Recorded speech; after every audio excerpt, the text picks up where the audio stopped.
The zone, mind empty of thoughts. Right. Listen, a lot of people talk about the zone. A lot of people talk about the higher spiritual ideals of martial arts. I've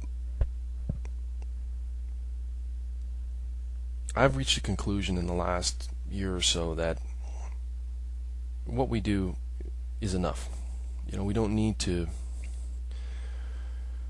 You don't need to add too much to it. In other words, what we do is really a really powerful form of yoga.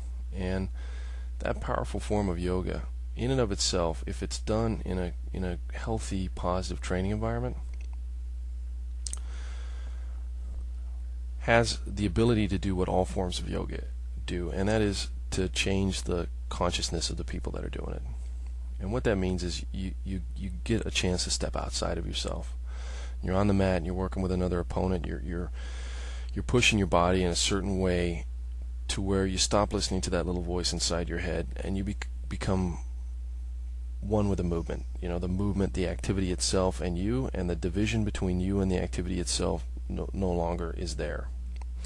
And that is the beautiful power of sports.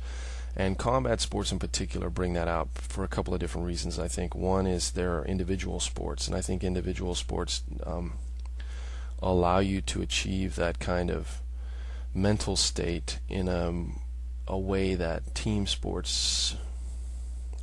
I hesitate to say this because everybody's yoga is different, but let me just phrase it this way. Individual sports are a very powerful form of yoga. Individual combat sports, in my opinion, are one of the most powerful forms because they're so challenging to the male ego. So not only are you dealing with that chance to change your level of consciousness, you're also dealing with something that you identify with, many people identify with so strongly as a form of self. So in other words, you can achieve the same idea of the zone,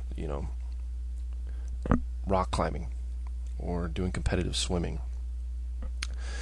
But using rock climbing as an example, how many people really identify with their rock climbing abilities as a form of who they are? If I'm a good rock climber, then that's really who I am. When it comes to fighting, when a man wins or loses a fight, that becomes much more personal, and that's natural from all our years, millions of years of evolution and having to defend ourselves and our tribes. And so for all those different reasons, combat sports is a very powerful form of yoga, and Brazilian Jiu-Jitsu is a very beautiful aspect of that form of yoga because it can be done without really hurting somebody.